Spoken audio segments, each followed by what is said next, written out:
Salam sehat dan sukses selalu buat semuanya. Kembali lagi bersama channel ini, kita akan melanjutkan kisah Bang Harvey. Harvey York sudah memasuki Grand City, dan di saat yang tak terduga dia bertemu dengan Faida Achanta. Namun kali ini, kondisinya sangat berbeda dan berniat untuk melakukan bunuh diri. Agar tidak penasaran, langsung saja bersama gameplay ini, inilah kisah Bang Harvey chapter 6935 sampai 6939. Chapter 6935. Ketika dia keluar dari mobil, dia melihat Geoffrey Foster yang memiliki rambut indah, sudah menunggunya sejak lama. Saat melihat Harvey York, dia segera meminta maaf dengan sangat menyesal. Tanpa menunggu Harvey York untuk berbicara, dia dengan cepat melangkah maju. Tuan Muda York. Tidak, perwakilan York, kali ini kami pasti akan memberimu penjelasan. Kamu bisa tinggal di tanah keluarga Foster. Jika sesuatu terjadi lagi, tidak perlu kamu untuk mengatakan apapun, keluarga Foster mengambil tindakan sendiri. Harvey York menghela nafas dan berkata, Tetua Foster tidak perlu seperti ini, aku pasti telah merusak kepentingan banyak orang saat aku memutuskan datang ke Grand City. Wajar jika seseorang mencoba dengan segala cara untuk tidak membiarkanku datang. Ini bukan untuk merusak kepentingan banyak orang, tetapi yang paling penting adalah merusak kepentingan satu orang. Geoffrey Foster memberi isyarat dan berjalan ke mansion bersama Harvey York. Bagaimanapun, sekarang hampir seluruh Grand City tahu bahwa di satu sisi, perjalananmu ke Grand City adalah untuk mengambil alih 3 aula, dan itu setara dengan memotong daging di tubuh Parkerville. Di sisi lain, kamu setuju untuk membatalkan pernikahan orang lain, yang setara dengan mempermalukan wajah Parkerville. Sudut mata Harvey York bergerak sedikit. Masalah pintu 3 aula. Aku belum sampai ke sini, tetapi semua orang sudah tahu bahwa aku di sini untuk membantu Sienna Wright membatalkan pernikahannya.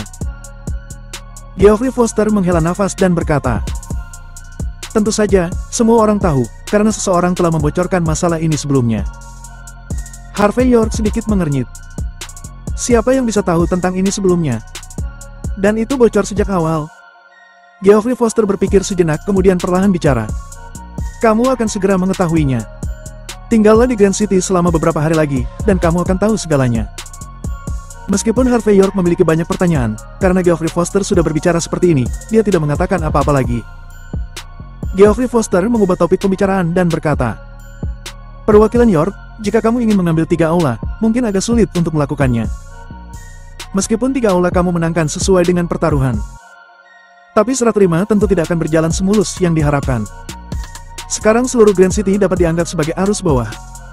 Dan kedatanganmu yang tiba-tiba, entah berapa banyak masalah yang akan ditimbulkannya.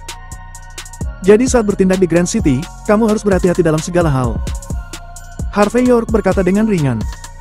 Ada baiknya arus bawah melonjak. Lagi pula, aku punya tujuan lain di Grand City ini. Kematian Durandal Parker, tidak bisa dibiarkan begitu saja. Tetua Foster, Durandal Parker adalah pewaris pilihanmu. Kamu harus membantuku. Aku mencoba mencari tahu siapa yang menuangkan air kotor padaku. Dan kamu akan membalaskan dendam ahli waris pilihanmu. Dari sudut pandang ini, kamu dan aku juga dapat dianggap memiliki satu tujuan bukan? Mendengar kata-kata Harvey York, Geoffrey Foster juga tertegun sejenak, dan kemudian dia tersenyum ringan. Terima kasih perwakilan York atas perhatianmu, tetapi masalah ini, aku akan memverifikasinya sendiri, jadi kamu tidak perlu repot. Harvey York berkata dengan ringan. Ini bukan masalah kerja keras atau tidak, tapi karena seseorang ingin meletakkan panci hitam ini di kepalaku. Jika aku tidak memikirkan semuanya dan membiarkan kebenaran keluar, bagaimana aku bisa layak untuk mereka? Saat berbicara, keduanya sudah tiba di halaman independen di halaman samping mansion. Geoffrey Foster membuka mulutnya, sepertinya akan mengatakan sesuatu, tetapi akhirnya tersenyum. Perwakilan York datang dari jauh, mari kita istirahat dulu. Kita akan membicarakannya saat makan malam. Chapter 6936. Setelah Geoffrey Foster pergi, Harvey York berjalan di halaman sendirian tanpa ditemani. Dia melihat sekeliling untuk memastikan tidak ada kamera tersembunyi sebelum dia pergi mandi dan berganti pakaian. Ada begitu banyak hal yang terjadi di sepanjang jalan hari ini, dan banyak hal yang perlu ditinjau untuk mendapatkan gambaran kasar tentang konteks di balik semua hal ini. Selanjutnya, Harvey York membuat tehnya sendiri, berjalan ke tepi koridor, dan melihat pemandangan di kejauhan. Selain melihat jembatan kecil, dia juga bisa melihat padang rumput di gunung yang tinggi, yang perlahan bergoyang tertiup angin. Adapun tepi padang rumput adalah tebing. Keluarga Foster membangun sedikit tempat seperti gazebo di sana, tetapi masih membawa sedikit sensasi. Harvey York sedikit penasaran dan dengan hati-hati memeriksa tepi tebing. Tempat ini harusnya terletak di perbatasan kota batas, dan dari sini, dia dapat melihat area air laut yang luas dan ombak besar. Ini membuat Harvey York tidak bisa membantu tetapi mulai berpikir secara mendalam tentang seberapa besar yang disebut dunia kecil itu. Dan untuk membuka dunia sekecil itu, apakah benar-benar mungkin bagi manusia untuk melakukannya? Orang-orang yang benar-benar melakukan langkah ini mungkin tidak hanya sesederhana persatuan legendaris surga dan manusia, tetapi bahkan mungkin bukan lagi manusia legendaris, tetapi hampir abadi. Memikirkan hal ini, Harvey York menjadi semakin penasaran. Dia tidak bisa berpikir lebih jauh, tetapi melompat turun dari koridor, ingin berjalan ke tepi tebing untuk melihat-lihat. Namun, di tengah jalan, dia tiba-tiba menyadari bahwa di atas paviliun di atas tebing, ada sosok yang mengenakan gaun putih. Di bawah matahari terbenam, sosok itu terlihat tak tertandingi. Dia bahkan lebih anggun seperti peri, seolah-olah akan menerobos kehampaan dan pergi kapan saja. Bunuh diri? Kelopak mata Harvey York tiba-tiba melonjak, karena dia melihat sosok ini sudah berdiri di pagar paviliun badai. Dari sikapnya, selama dia mengambil langkah lain, dia benar-benar akan terbang. Tidak, dia benar-benar akan jatuh ke tebing. Itu tidak baik, dia akan mengalami kecelakaan. Harvey York segera bergerak. Ketika dia sudah dekat, dia melihat bahwa selain dirinya, Geoffrey Foster, Neve Foster dan yang lainnya juga telah tiba. Dan mereka semua memandang wanita itu dengan gugup. Mereka ingin melangkah maju, tetapi mereka tampaknya tidak memiliki keberanian. Sepertinya dia merasa ada seseorang yang datang, dan dia menghela nafas pelan. Aku ingin kembali bersama angin, dan aku takut kematianku tidak akan mencapai ketinggian. Tapi aku harus pergi karena dia masih menungguku. Mendengar suara itu, Harvey York hanya merasa sangat akrab, tetapi untuk sementara waktu tidak dapat mengingat siapa dia sebenarnya. Faida, segera turun. Terlalu berbahaya di atas sana. Neve Foster berbicara dengan ekspresi cemas. Geoffrey Foster juga berkata dengan keras. Faida Achanta, cepatlah turun. Kamu tidak boleh melukai dirimu sendiri. Jika sesuatu terjadi padamu, bagaimana kamu menemukan orang yang ditakdirkan untukmu? Harvey York sedikit tertegun, dan kemudian wajahnya aneh. Faida Achanta. Si Phoenix Putih. Wanita ini sebenarnya Faida Achanta. Tetapi apakah itu pakaiannya atau temperamennya, saat ini sungguh berbeda. Seolah-olah dia adalah dua orang yang berbeda sepenuhnya.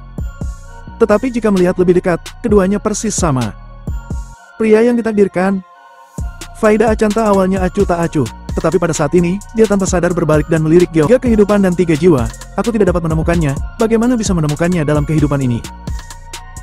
Sepertinya aku ditakdirkan untuk gagal. Chapter 6937. Tidak, masih ada takdir. Tidak hanya kalian ditakdirkan untuk bersama, tetapi takdir seperti ini tidak bisa dihindari. Pada saat ini, Geoffrey Foster berbicara dengan keras. Faida, aku telah memenuhi janjiku untuk menemukan orang yang ditakdirkan dalam perjalanan ke Walsing ini. Dia adalah takdirmu. Bahkan jika kamu ingin meresmikan pernikahanmu sekarang, aku tidak punya masalah. Saat berbicara, Geoffrey Foster langsung bergegas dan mendorong Harvey York keluar. Mendengar ini, sudut mata Harvey York bergerak-gerak, dan dia tidak bisa bereaksi untuk sementara waktu. Apa? Pria yang ditakdirkan sudah datang? Tanpa memberi Harvey York waktu untuk bereaksi, Geoffrey Foster sudah mengedipkan mata pada Harvey York dan berkata, Perwakilan York, ayo cepatlah temui Faida Achanta. Kalian berdua ucapkan janji di depan batu 3 kelahiran bahwa dalam 3 kehidupan dan 3 generasi akan selalu bersama. Sejak bertemu dalam hidup ini, kalian berdua tidak bisa melewatkannya. Mendengar kata-kata Geoffrey Foster, Harvey York bahkan dipenuhi dengan tanda tanya. Harvey York bisa memahami setiap kata dalam kata-kata Geoffrey Foster, tapi apa arti kata-kata Geoffrey Foster? Harvey York tidak bisa mengerti sama sekali. Faktanya, bukan hanya Harvey York yang sedikit bingung. Bahkan Neve Foster juga terkejut, dan tanpa sadar menatap Harvey York, dengan ekspresi yang tidak tahu harus berkata apa. Harvey York akhirnya sadar kembali, tetapi sebelum dia bisa mengatakan apa-apa, Faida Achanta sudah berbalik di tepi paviliun badai, menatap Harvey York dengan mata yang sedikit dalam dan putus asa. Perwakilan York. Harvey York. Pria yang ditakdirkan untukku. Sambil bergumam pada dirinya sendiri, tubuh Faida Achanta bergetar tertiup angin. Kali ini, Harvey York akhirnya melihat dengan jelas bahwa Faida Achanta memang Faida Achanta, tetapi kultivasi di tubuhnya benar-benar menjadi gila. Dengan kata lain, meskipun orang di depannya adalah Faida Achanta, dia bukan lagi Faida Achanta yang dalam keadaan normal. Geoffrey Foster dan yang lainnya juga harusnya mengetahui hal ini, yang dapat didengar dari isi percakapan mereka. Dan situasi ini, meskipun aneh dan misterius, tetapi ada istilah dalam ilmu kedokteran, yaitu schizophrenia. Setelah mengetahui hal ini, meskipun Harvey York masih sedikit terdiam, dia masih berkata dengan lembut. Faida Achanta, aku adalah perwakilan dari aliansi bela diri negara H, dan aku juga Harvey York. Tentu saja, aku adalah takdir untukmu. Aku datang menemuimu hari ini, cepatlah turun. Aku juga mencarimu selama 3 kehidupan, dan aku tidak pernah menemukanmu. Apa yang akan aku lakukan jika kamu melompat dari sini? Pada saat ini, kemampuan akting Harvey York sangat bagus. Itu memberi orang perasaan bahwa Harvey York benar-benar ditakdirkan untuk Faida Achanta. Sudut mata Geoffrey Foster sedikit berkedut pada saat ini, dan untuk Neve Foster sendiri, mulutnya sedikit terbuka, melihat pemandangan di depannya dengan sedikit tidak percaya. Dia merasa sedikit aneh, bagaimana Harvey York bisa mengerti pengaturan ini dengan begitu mudah. Namun, melihat keadaan Faida Achanta saat ini, Neve Foster menarik napas dalam-dalam dan berkata, Faida, kamu kenal aku. Aku selalu berjanji bahwa perjalanan ke Wolsing ini pasti akan menemukan orang legendaris yang ditakdirkan untukmu sesuai dengan ramalan Imam Besar. Setiap aspek Harvey York persis sama dengan orang yang ditakdirkan untukmu. Untuk membawanya kepadamu, kami juga telah mengupayakan banyak cara. Bahkan jika kamu ingin mengendarai angin, kamu harus turun dan mengidentifikasi identitasnya terlebih dahulu kan.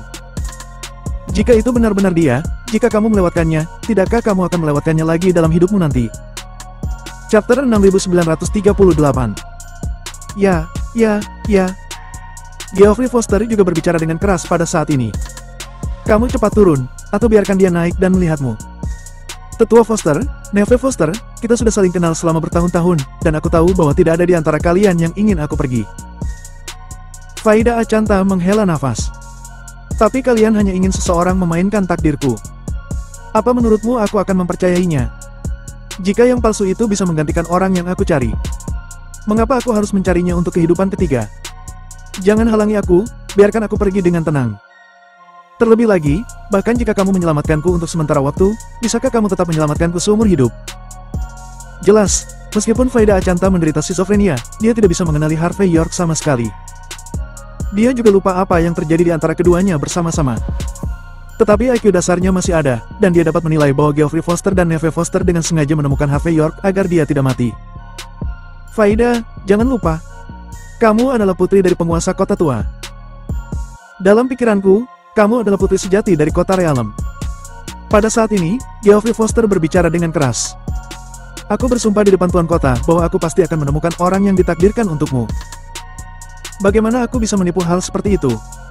Neve Foster juga menggema. Itu benar, kakekku selalu setia kepada penguasa kota tua. Karena hal itu, dia hampir diracuni selama perjalanan ke Wolsing. Kakekku sangat memikirkan dan perhatian denganmu, bagaimana dia bisa berbohong padamu? Geoffrey Foster berkata lebih keras lagi. Menurut ramalan, orang yang ditakdirkan untukmu dalam hidup ini akan menjadi penguasa masa depan Grand City. Harvey York sekarang adalah perwakilan aliansi bela diri negara H, dan dia pasti akan berada di masa depan dan mampu menjadi penguasa kota Realem. Kami tidak mungkin salah. Dan, bahkan jika kami salah, tidak bisakah kamu melihatnya terlebih dahulu? Tidak bisakah kamu mengetahuinya? Andaikan kamu tidak mengetahuinya, apakah kamu tidak takut mati atau buta? Mendengar kata-kata Geoffrey Foster, Harvey York tidak bisa berkata-kata. Hanya karena aku adalah perwakilan dari aliansi bela diri negara H, apakah aku adalah orang yang ditakdirkan untuk Faida Achanta? Apakah dia bercanda? Tetapi saat ini, dia tidak mengatakan apa-apa, lagi pula, ada nyawa manusia di depannya. Faida Achanta sedikit mengernyit ketika mendengar ini, dan tatapannya tertuju pada Harvey York. Ketika dia ingin melihat sesuatu yang istimewa dari tubuhnya yang biasa. Sayang sekali Harvey York terbiasa menyembunyikan kecanggungan, jadi Faida Achanta melihatnya untuk waktu yang lama, dan dia tidak melihat apa-apa. Sebaliknya, Harvey York memandang Geoffrey Foster, yang terus melirik, cemberut, dan harus melanjutkan. Faida, kita akhirnya bertemu dalam hidup ini, apakah kamu akan meninggalkanku? Jika itu masalahnya, apa gunanya aku menunggumu selama 3 kehidupan? Mendengar kata-kata Harvey York, tubuh Faida Achanta bergetar. Dia menatap Harvey York dengan tajam, dan hanya setelah waktu yang lama dia gemetar dan berkata, Baiklah, kamu datang dan biar aku melihat lebih dekat, biarkan aku melihat dengan jelas, apakah kamu adalah orang yang ditakdirkan pada akhirnya. Geoffrey Foster dengan sibuk berkata, Cepat, perwakilan York, kamu naik dengan cepat. Harvey York menghela nafas dan dengan cepat naik ke paviliun badai. Dan ketika Harvey York mendekat, Faida Achanta merasakan jantungnya berdetak kencang. Tampaknya pada saat ini, hatinya yang seperti abu mati, dihidupkan kembali. Tubuhnya yang halus hampir lemas, dan dia tanpa sadar melemparkan dirinya ke pelukan Harvey York, dan berkata dengan suara gemetar. Aku akhirnya menemukanmu.